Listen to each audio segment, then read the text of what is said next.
What's happening, people? It's Samuel Eni, the face you can't replace. And you know what happens whenever you see this face in front of that screen? Quick milli rock for them. The sun is out. I'm gassed right about now because I'm about to interview a very good friend of mine, BBC Famalam actor. Amazing. Take that in one time. Take that in. Talent extraordinaire, Tom Moutchi. Keep it locked. If you had to pick between Nicki Minaj and Cardi B, who would you pick? I think I'd pick Cardi B, man. Why? Why Cardi B? I feel like she would know what she's doing.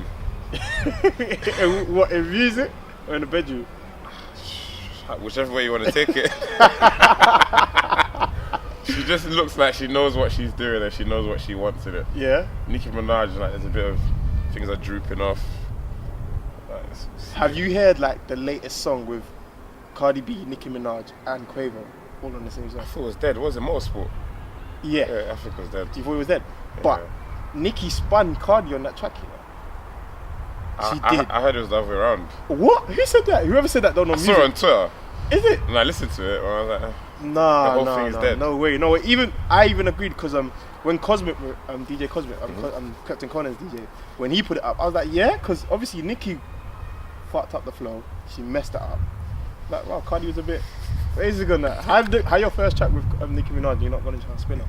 Yeah, but you know when people do tracks together, yeah, is your aim secretly on the line is to spin the other artist, or is just to do your thing? It's to do your thing, but secretly you want to make sure that your bars are hard on that. No, man, like, do you remember the tune? Remember Pound Cake, Drake and Jay-Z? Yeah. Who spun who on that track? I can't lie, that was hard to tell. Exactly, that because they both went in.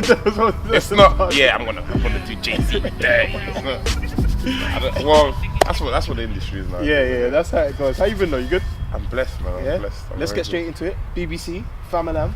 Tell us about the story before we get into the backstory. Tell us how big of your input did you have, and how was the process on getting that onto the BBC as well? Well, a lot of people think it's my show. It's not my show. Okay, that's one. Okay. I am writing on the show. So they originally brought me in to write. They said that they've seen a lot of my online stuff. Someone recommended me called John McQueen, who's one of the writers on. Do you remember Phone Shop? Is that Phone Shop was on Channel 4. I think so. I probably never watched it though, but I definitely watched it. It was a peak show. Yeah. So when I stopped with the comedy online, that writer messaged me saying, if you ever want to do comedy, let's meet up. So we met up, but he got a really big writing gig, so we didn't get to finish anything. But when his mate, who's the producer of Famalam, said he was doing the show, he thought of my name first. Okay. When I originally came in to write, I threw so much. He called me in. Yeah. If you see the huge writers that were in this room, Sam, yeah, I'm just an Instagram guy. But I threw so much ideas. Yeah. But because I've been doing this stuff for myself for like 3 years straight, and they picked up one of the ideas, then they said, we want you to come in, we want you to write yourself into the show, we want you to be in the show. And I was just like, bro, this is like a dream come true, boy. This is it. Yeah. This is what I started it for. And originally it had no name. They were gonna call it was just a sketch show.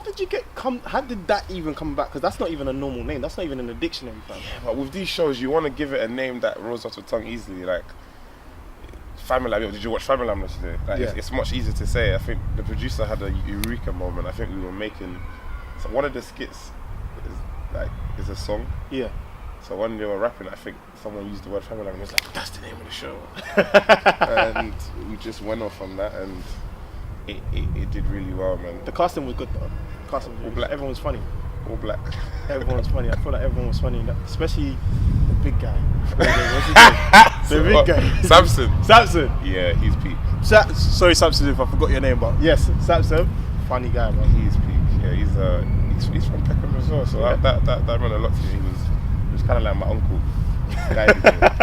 What's been the feedback since you've put that out? How's the urban community taken to it? How's your parents taken to it? So, remember, I'm African. Yeah.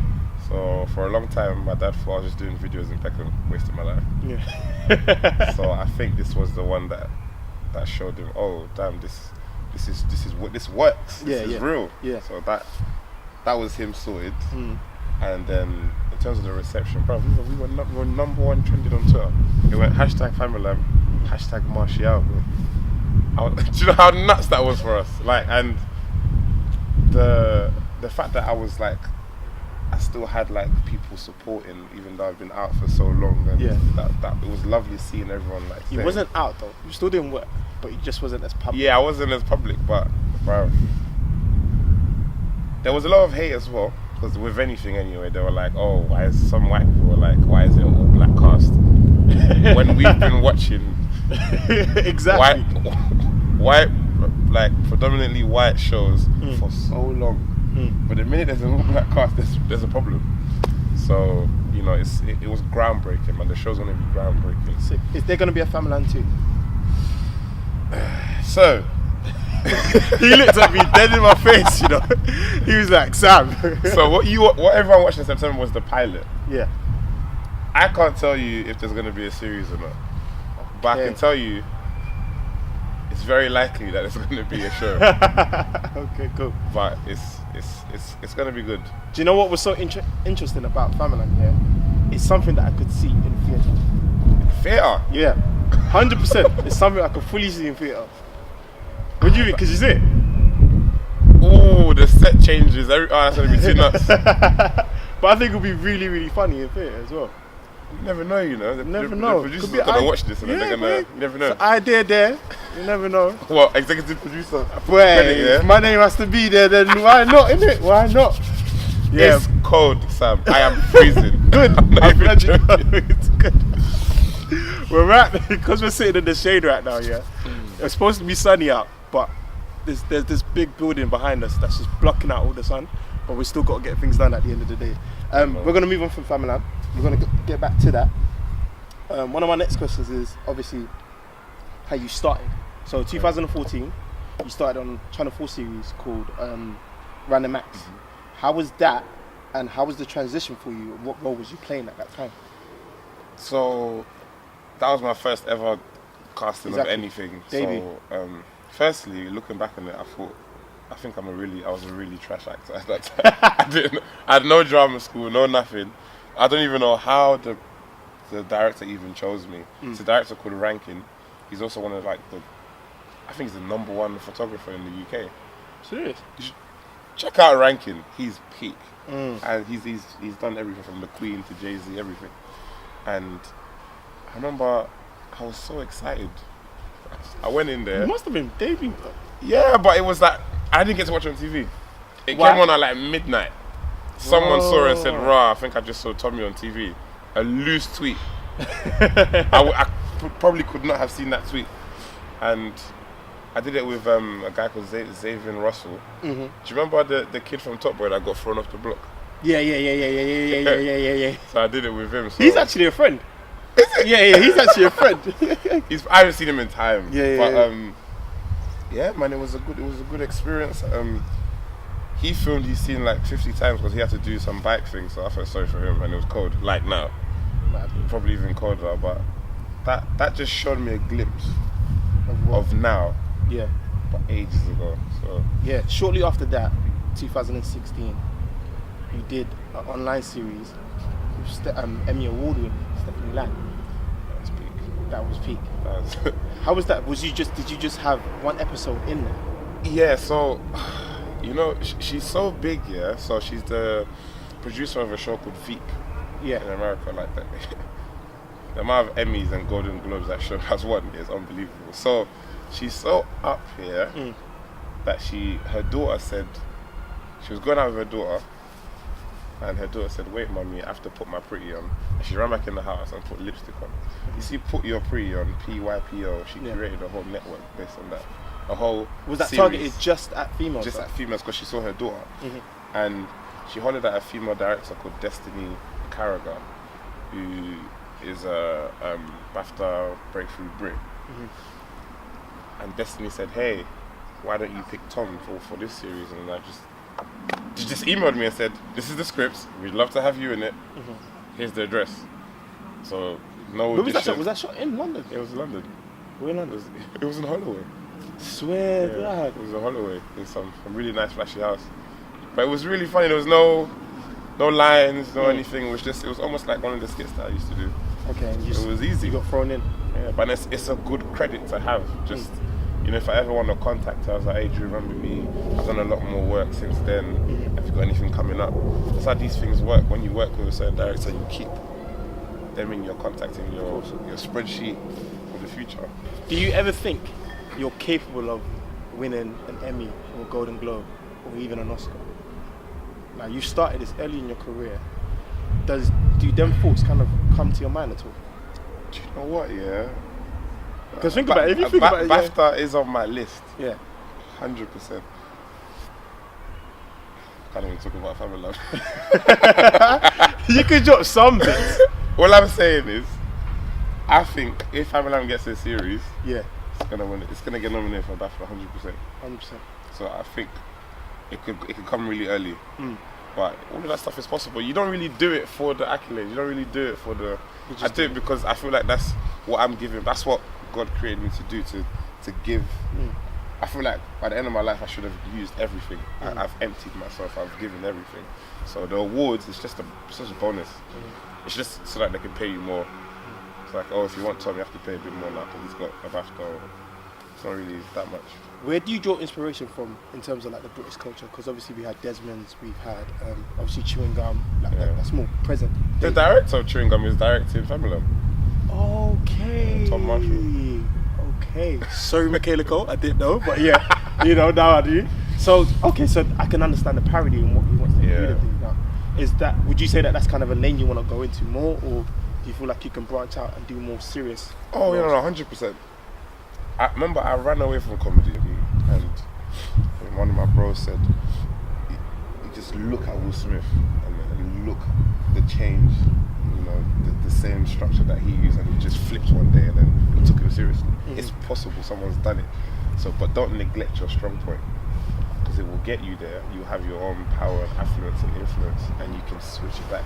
I've done straight. I've done a play where it got straight towards the end, and I got excellent reviews. So I think it's definitely possible. I forgot what your question was at the beginning. It's calm. We can move on from that.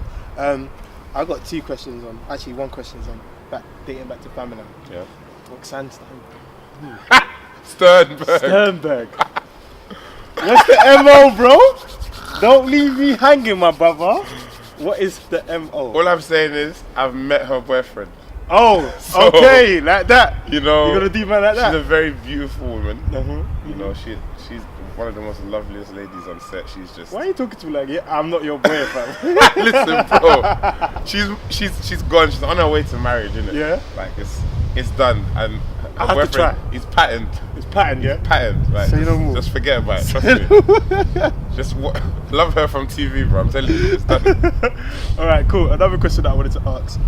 Would there ever be a time where you would ever bring back Tommy Expensive? I think I did see that at one point where you did like a little promo clip, and it did seem like Tommy Expensive was coming back, and people were actually gravitating towards that. Okay, cool. What new skits could he come out with? But then that never materialized into anything. What happens is when you step into a new place,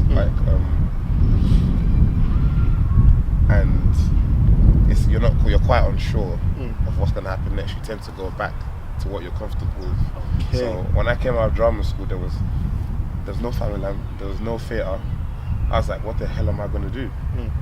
I left this stuff to go to drama school to do straight acting, and now I've just got your followers start to go down. You don't have the same influence you had before, so you start thinking.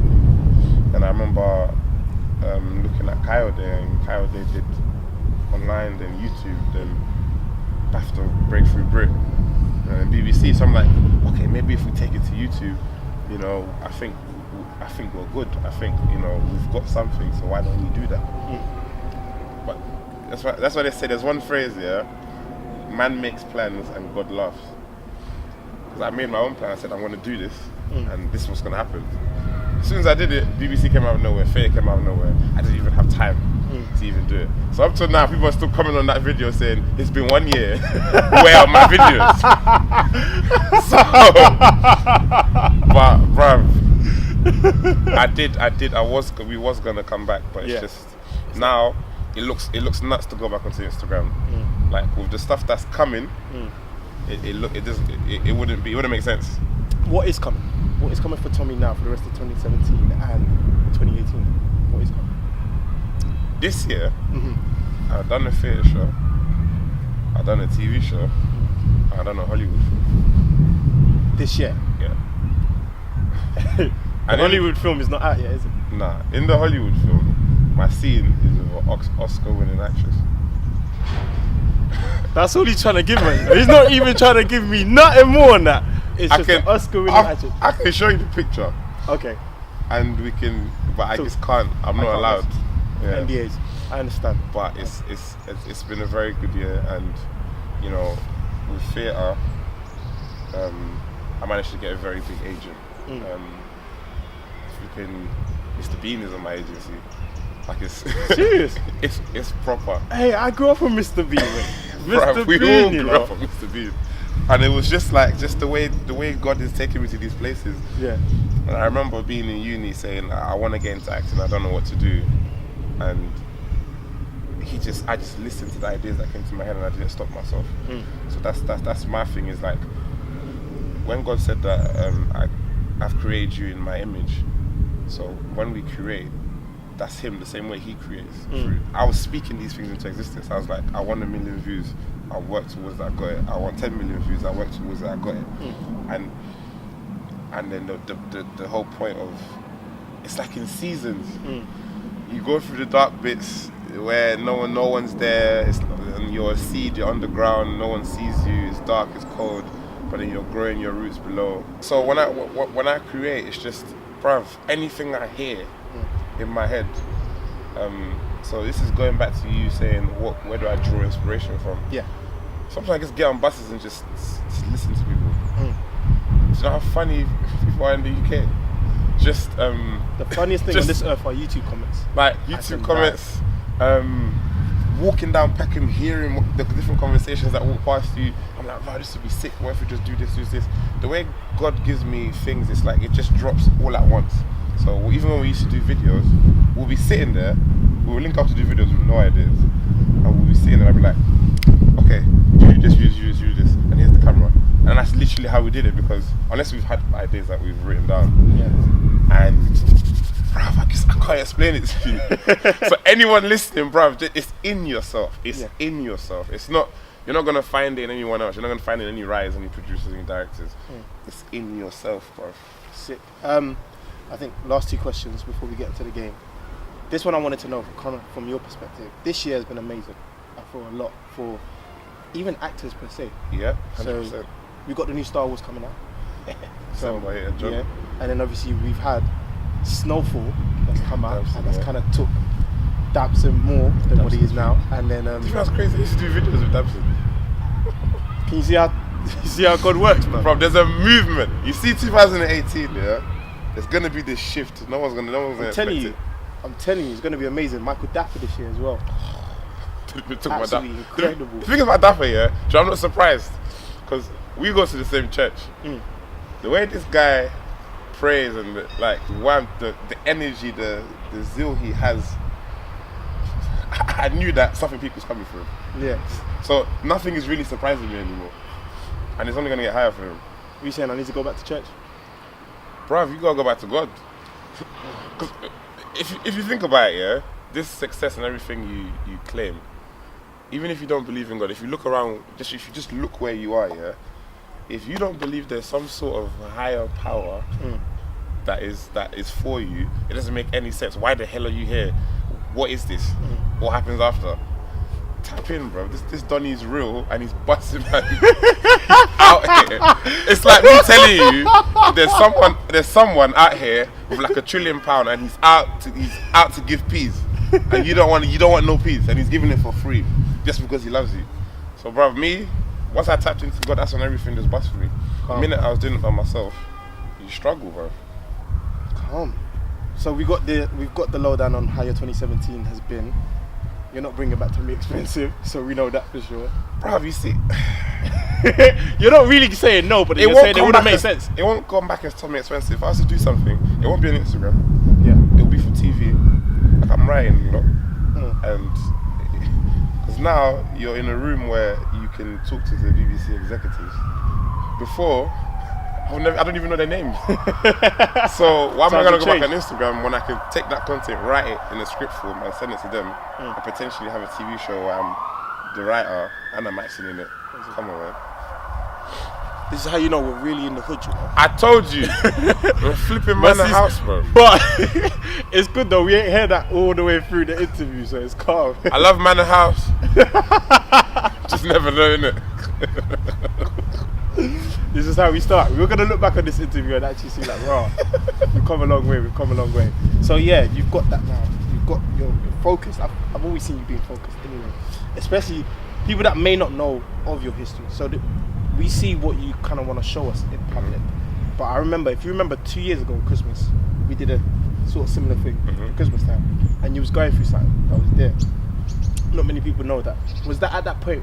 What were the defining moments for you to kind of get to where you are now? Because remember, you was quite low then. Obviously, you was in pain, and then you moved from that. And look at you now. Do you know what I mean? And there's still more to come for you. So, what would say that kind of what? I know you want to say God, but what else do you feel like you had it within you to kind of build yourself up and move forward? You know how hard this is to say without mentioning God. I want to give it to you in quotes, yeah. So I got a quote saying a long time ago, way before any of this, saying you will be the pillar of your family. Yeah. And when everything crumbled, when I lost my mum and everything, it was just me, my siblings, and my dad. And at the time when we were supposed to be one, that's when we broke up. That's when like me and my dad fell apart. He kicked me out of the house, everything. So I didn't see my siblings for like 10 months. Like I was finding their school routes to try and buck them. I was sneaking in the house, put their birthday presents underneath their beds. And that drive that I had at that time, nothing could break that, because I was like, I have to do it now. That pillar thing makes sense to me now. It has to be me, because my dad's not getting young. So even if he doesn't, he's beefing me now. If he passes away, I'm the head of the family. So, bruv, I have to do it. I have to go out and get it. There's no laying back. There's no sitting on the bench. There's none of that. I'm getting up and I'm going out. And when I go into these auditions, it's not, oh, I would love this role. I need this role. So that's what flips for me, really. It's just flips. And from where I'm coming from Ivory Coast. I came when I was 7, bro. Like, I don't know no Ivory Coast languages, but big up all the Ivorians. French. Oh yeah. Colonized by France. So it was just me knowing all my cousins that are there that wish they were here. Yeah. And I'll be here just wasting it. Nah, man. Seizing opportunity. Congratulations on Famalam. I wanted to say that to you in person. I'm excited to see what the future holds for you as well. Are you ready to play this game? Now this game. What game though? It's peak for you, fam. It's very, very peak. I'm very competitive. Yeah? It's peak. Okay, cool. We're gonna get some chocolates right now. We're gonna see. This guy's free. Chocolates. I'm in the park in Manor House eating chocolates. We're gonna get some chocolates right now. The aim of the game is I have to finish my chocolate, or you have to finish your chocolate before me. Whoever wins gets to go on the other person's social media and ask whoever they want any question that they want as well. So yeah, I'm gonna put my phone here. Wait, what, in DMs? It could be DMs. Nah, my man's nuts. I got flipping high profile. Nah, that's scary. That's mad scary. So you better win. So we're gonna go to the game right now, yeah? I beg someone pass me the chocolate, please. Hey, what chocolate? It's I knew it was gonna be flipping oranges, bro. As soon as you don't like this, I'm gonna throw half. This is clapped. How is this clapped? Whoever's look, this looks like ass, bro. Look how peng this is. This guy doesn't even eat fruit. I was so shocked. He does not eat fruit. How is any human gonna finish this? That's what I'm trying to say. It's difficult, isn't it? Fam, I don't want you in my DMs. So I'm gonna throw half of it away. Wait, who are you gonna DM? What are you gonna say to them? Why? Are you afraid? I'm not trying to get print screen and exposed. Alright, this is half. Yeah. So I have to eat that half, yeah? Alright, that half. How about that? And you eat the whole one, yeah? No, not fair. You throw half away because I know you don't like orange. So we'll just make it even, innit? Throw half of it away. Let's put it in something. It's not litter. Yeah? Is that half? Yeah, You got the same amount, yeah? That's not half, bro. Take more. That's like a quarter, Take more bro. off then. Take more off. That's a quarter, bro. I'm doing this because of you, I was ready to back the whole thing. Yeah, that's fair. Yeah? That's fair. Alright, cool. Put that to the side. So yeah, like I said, the aim of the game is we have to finish this first. Whoever finishes it first. Nah, there's things on here. You can't do this. Whoever finishes this first gets to go on the other person's social media and tweet or DM whoever they want. Are you ready, Tom? Yeah. Yeah? 3. I'll give you that. 3, 2, 1.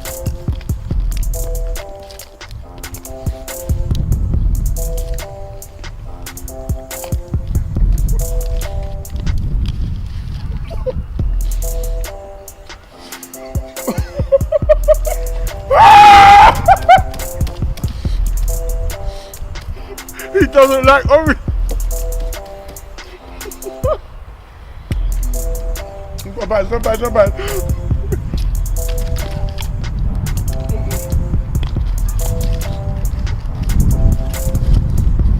I'm gonna shake you. How the hell did you get there? Ew, bro. I don't know how difficult this was. Wow, it's actually difficult to eat chocolate fast though. Dude, you're not good on these gems. Yeah, I'm up. I don't got to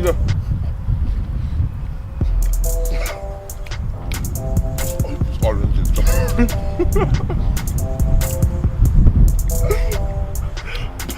Don't tell yourself.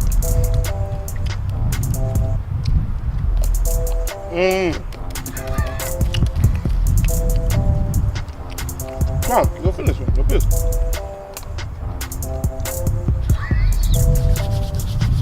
What's the pin?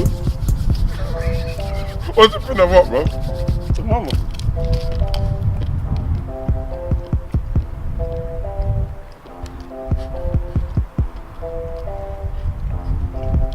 Go down, fam.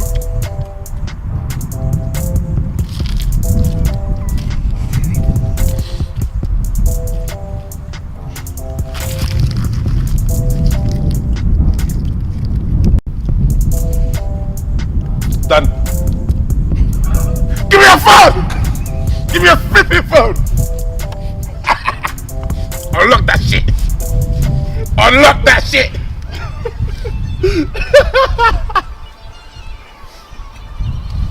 I just want to say sorry in advance. Whoever he DMs, yeah, It's too late. it's not my fault. Because it's gonna happen now. That's gonna come out later. Is that uploaded live? No.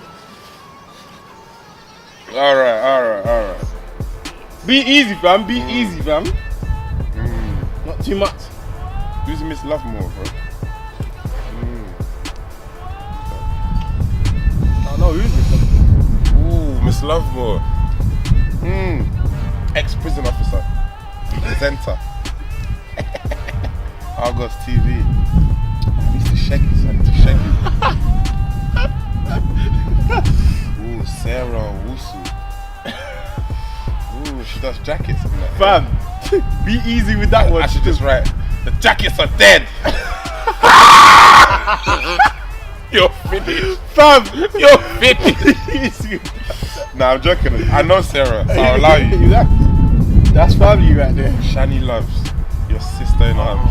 You're doing the most. I'm gonna write to Shani. I've always liked you, though. Oh no, you're doing the most. You can't be doing them things. I'm gonna write to Shani. So Shani loves. Doing the most, I know that they're friends. They're good friends. Or are you?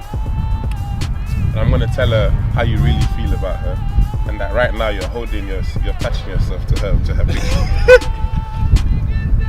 I've always fancied. Can someone zoom in on this? You know? Can we get a zoom in on this? So I should. he's DMing Shani Loves right now. Yeah, I'm pissed, bro. I'm pissed. It's so cold. I should. Why is the S not working? I should have told you Oh my days. in person. My head's hot. I'm not gonna lie, my head's hot. The first day. The first day Bro, I'm writing the scripture, bro. I met you. You are so lame. Your lips. Oh my days. Man's getting in lips, you know. A whole lips. Your lips are scrumptious.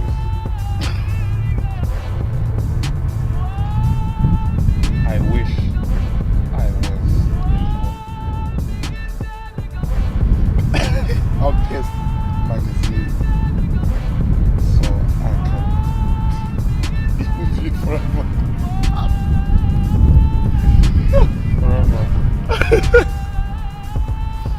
I save all your pictures. Oh, you're doing the most. You're doing the most. And sometimes touch Bruv, myself. what paragraph is this? What kind of paragraph is this? Sorry, Nah, that's not fair. but Oh. I had to let it out. It's safe to say I'm probably not playing this game again, you know. Don't tell Jide. Or Ibs. Please. That's the recording. Ah, I can't wait till she replies because you know what would be funny? Is if she starts indirecting you on the timeline. You can't reply. You can't say I got hacked. What do you mean? Of course I can. No, you can't say I got The hacked. game is done after that. No. The game is done after that. Wait an hour, bro. What? After wait an hour. an hour, don't say anything He's for an added hour. new stipulations to the game, to my game. No, but then what's the fun? What's the fun? You're not gonna see the fun, bro. Wait an hour, bro. I'm gonna hold your phone until I leave, bro. Alright, cool. You know what? That wraps it up for me. Samuel Eddie. I've interviewed Tom Moutchi. Check it out, Famalam. I know. Absolutely amazing. Thank you. Thank you. Young Metro, don't trust you, I'm gonna shoot you.